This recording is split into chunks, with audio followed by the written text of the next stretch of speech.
স্বাধীনতা অর্জনের পর জিয়া রহমান বাংলাদেশে যখন আসে, তিনি তো বেগম জিয়াকে ঘরে নিতে চাননি। এই সংসারটা টিকিয়ে দেওয়া, এবং জিয়া ছিল মেজর, তাকে প্রমোশন দিয়ে মেজর জেনারেল করেছিলেন বঙ্গবন্ধু শেখ মুজিব। ক্ষমতায় থাকাকালীন বেগম খালেদা জিয়াকে নিয়ে এভাবেই একের পর এক বাজে ও অশালীন মন্তব্য করতেন শেখ হাসিনা।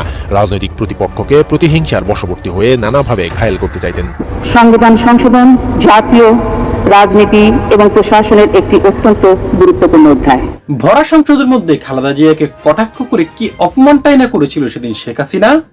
হ্যাঁ দর্শক, খালেদা জিয়াকে যে পরিমাণ অপমান করেছে এই শেখ হাসিনা, এবং এই শেখ হাসিনা দর্শক কি পরিমাণ অমানবিক একটা মানুষ এবং দর্শক হিংস্র একটা মানুষ দর্শক, সেটা কিন্তু এই ভিডিওটা না দেখলে কিন্তু আমরা বুঝতেই পারবেন না। একের পর এক খোঁচা দিয়ে কথা বলে খালেদা জিয়াকে দর্শক সকলের সামনে কিন্তু মাথা নিচু করে দর্শক সংসদ থেকে বেরিয়ে যেতে হয়েছে, যেটার কিছুটা অংশবিশেষ দর্শক আপনারা ভিডিও শুরুতেও দেখতে পেয়েছেন। এবার দেখবেন বিস্তারিত। তবে তার জন্য দর্শক আপনাকে ধৈর্য ধরে সম্পূর্ণ ভিডিওটি কন্টিনিউ করতে হবে পুরো বিষয়টি বুঝতে হলে। তাই আপনার কাছে অনুরোধ থাকবে দর্শক, আপনি যদি আমাদের চ্যানেলের নতুন সদস্য হয়ে থাকেন, আশা করি অবশ্যই চ্যানেলটি সাবস্ক্রাইব করে বেল আইকনটি অন করে দিবেন এবং ভিডিওতে একটি লাইক দিয়ে সম্পূর্ণ ভিডিওটি শেষ পর্যন্ত কন্টিনিউ করবেন। তাহলে চলুন সম্মানিত প্রিয় দর্শক, কথা বাড়িয়ে আপনার মূল্যবান সময়টুকু এখানে আপনারা নষ্ট না করে শুরুতে আগে সেই ভিডিওটা আগে আপনাদেরকে দেখিয়ে নিয়ে আসি, যেখানে শেখ হাসিনা খালেদা জিয়াকে নানা রকম ভাবে দর্শক লাঞ্ছিত এবং অপমান করছিল। গণতন্ত্র কি আছে? কার মুখে শুনি মাননীয় স্পিকার?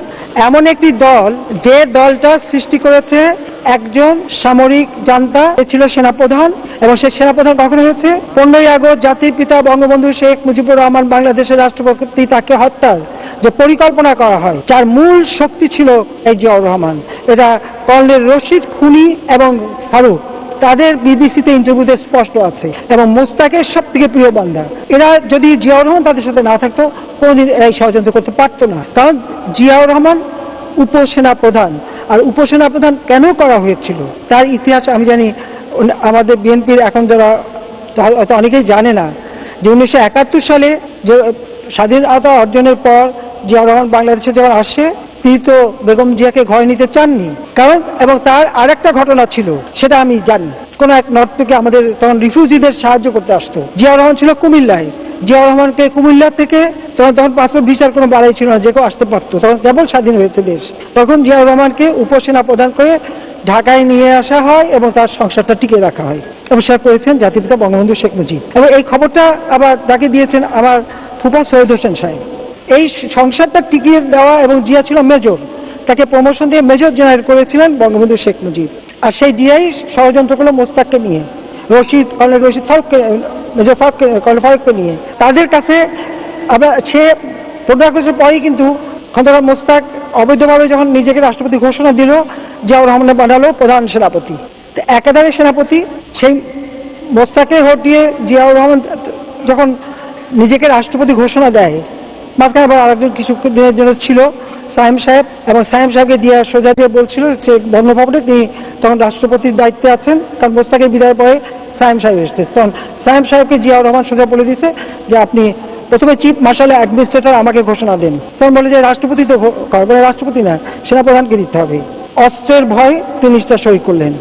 তার পরের ধাপ হচ্ছে, এখন রাষ্ট্রপতির পদ থেকে বিদায় নিয়ে জিয়াউর রহমান নিজেই রাষ্ট্রপতি। একদিন টেলিভিশনে বাংলাদেশের মানুষ দেখলো যে আজ থেকে আমি রাষ্ট্রপতি হলাম। এইভাবে যে ক্ষমতা দখল করেছে মাননীয় স্পিকার, একদিকে সেনাপ্রধান আর একদিকে বাংলাদেশের রাষ্ট্রপতি। এই দৃষ্টান্ত কে দেখিয়েছিল জানেন? আইয়ুব খান। ইস্কান্দার মির্জা বড় শখ করে আইয়ুব খানকে প্রধান সেনাপতি বানিয়েছিল। তো আইয়ুব খান ইস্কান্দার মির্জাকে ছুঁড়ে ফেলে দিয়ে নিজেই রাষ্ট্রপতি ঘোষণা দেয়, আর জিয়াউর রহমান সেই খুনি আইয়ুবের পদাঙ্ক অনুসরণ করে নিজেকে রাষ্ট্রপতি ঘোষণা দেয়। আর তারপরেই ক্ষমতায় এসে আওয়ামী লীগের সকল নেতা কর্মীদের জেলে পোড়া, তারপরে একের পর এক খুন খারাপি করা। আজকে গুম খুনের কথা বলে বিমান বাহিনীর 665 জন অফিসার এবং কর্মচারী হত্যা হয়েছে জিয়ার হাতে। সেনাবাহিনীর মুক্তিযোদ্ধা অফিসার যারা জীবন দিয়ে যুদ্ধ করেছে, একে একে তাদেরকে হত্যা করেছে। হাজার হাজার সৈনিকদের হত্যা করেছে। লাশও অনেকে পরিবার পরিজন লাশও পায়নি, অনেকে জানে না তার অপরাধ কি। রাতের পর রাত এই হত্যাযজ্ঞ চলেছে। এক দিনে 10টা করে ফাঁসি জিয়াউর রহমান সই করে যাচ্ছে। ক্ষমতা এসে তার আবার সকল রাজনীতিবিদ হওয়ার উদ্দীপনে ক্ষমতা এসে আবার রাজনীতিতে নামলেন, আর সেখানে এসে দল গঠন, আর সেই দলই হলো বিএনপি। খালেদা জিয়া কি করেছিল? মুরগির উপরেও বোমা মেরেছে। খালেদা জিয়া অসুস্থ, তাকে বিদেশে পাঠাও, আল্লাহদের আর শেষ নাই। যদি আরো কিছু ডিমান্ড করে তখন কি করবে? মরে যাতে না যায়, একটু পদ্মা নদীতে একটু চুপ নিতে সেতুতে তুলে দেওয়া উচিত। এখন যে নিজের সব কাজেই ব্যর্থ হয় সে তো ব্যর্থ দেখবেই, ব্যর্থতা ছাড়া সফলতা দেখার মতো মানসিকতা তো তার নেই। ক্ষমতায় থাকাকালীন বেগম খালেদা জিয়াকে নিয়ে এভাবেই একের পর এক বাজে ও অশালীন মন্তব্য করতেন শেখ হাসিনা। রাজনৈতিক প্রতিপক্ষকে প্রতিহিংসার বশবর্তী হয়ে নানাভাবে ঘায়েল করতে চাইতেন। খালেদার তুলনায় হাসিনার দুর্নাম রয়েছে হিংসুটে, ঈর্ষাপরায়ণ ও লোভী হিসেবে। এসব গুণ তিনি তার দীর্ঘ রাজনৈতিক জীবনে বিভিন্নভাবে জানান দিয়েছেন। শেখ হাসিনার রাজনৈতিক জীবনের বড় একটি অংশ জুড়ে রয়েছে খালেদা জিয়ার বিরুদ্ধে বিষোদ্গার। আমরা তার সাজাটা স্থগিত করে তাকে বাড়িতে থাকার সুযোগটা দিয়েছি, মানবিক কারণেই দিয়েছি। শেখ হাসিনা বিএনপি চেয়ারপারসন বেগম খালেদা জিয়াকে জালিম ও খুনি বলে মন্তব্য করতেন নিয়মিত। বলতেন, যাদের মধ্যে বিবেকবোধ আছে, মনুষ্যত্ব আছে, তারা কেউ খালেদা জিয়ার ডাকে সাড়া দেবে না। পাগলে কিনা কয়, ছাগলে কিনা খায়। পদ্মা সেতু নিয়ে বক্তব্য প্রসঙ্গে খালেদা জিয়াকে পাগল বলতেও ছাড়েননি হাসিনা। এছাড়া ছেলে কুকুর মৃত্যুর পর খালেদা জিয়ার সম্পর্কে বলতে গিয়ে ছোট লোক বলেও মন্তব্য করেন হাসিনা। তিনি নাকি পরীক্ষা দিয়েছিলেন, ম্যাট্রিক পরীক্ষা, তাতে পাশ করেছিলেন অঙ্ক আর উর্দুতে। কারণ উর্দু পাকিস্তানের ভাষা, এটা তার খুব প্রিয় ভাষা, আর অঙ্ক তো আবার টাকা গোনায় লাগে, তাই ওটাই ভালো বোঝে, কাজে ওটাই পাশ করেছে। একবার এক সংবাদ সম্মেলনে খালেদা জিয়ার মাথায় ঘিলু নেই বলে মন্তব্য করে হাসিনা বলেন, খালেদার ঘিলু আছে চুরি করার আর এতিমের টাকা মেরে খাওয়ার। আজকে খালেদা জিয়া কারাগারে কেন? বিদেশ থেকে টাকা এসেছে এতিমের জন্য, সেই এতিমের টাকা এতিমের হাতে আর যায় নাই, সব নিজেরা পকেটস্থ করেছে। সংসদে রুমিন ফারহানার এক প্রশ্নের জবাবে খালেদা জিয়া দুপুর 12টা পর্যন্ত ঘুমিয়ে কাটাতেন বলে পাল্টা প্রশ্ন রাখেন হাসিনা। এছাড়া 2014 সালের নির্বাচনে বিএনপিকে আনতে খালেদা জিয়ার জন্য বরণডাল আনতে হবে বলেও ঠাট্টা মশকরা করেন তিনি। কারণ উনি মনে হচ্ছে একটা শোডাউন করা, গাড়ি টাড়ি সবকিছু দেখানো, এটার উপরেই বোধহয় বেশি দৃষ্টি তাদের ছিল। কারণ এটা তো বাস্তবতা যে এই মানবিক কারণে এদেরকে সহযোগিতা করার পদক্ষেপ, এটা নেয়ার অভ্যাসটা তাদের নাই। শুধু তাই নয়, নানা সময় হাসিনার করা সব হাস্যকর মন্তব্য, সাধারণ মানুষকে নিয়ে তুচ্ছতাচ্ছিল্য করে দেয় সব বক্তব্যের পাশাপাশি ক্ষমতায় টিকে থাকতে গুম খুন, বিরোধীদের উপর নানা নির্যাতনও চালান ফ্যাসিস্ট হাসিনা। অথচ শহীদ প্রেসিডেন্ট জিয়াউর রহমান সহ পরিবারের অন্যান্য সদস্যদের বিরুদ্ধে শেখ হাসিনার ক্রমাগত প্রতিহিংসামূলক বৈরী আচরণে খালেদা জিয়া সবসময় আদালতে বলতেন, এত কিছুর পরও শেখ হাসিনাকে ক্ষমা করে দিয়েছেন তিনি, প্রতিহিংসামূলক কিছুই করবেন না।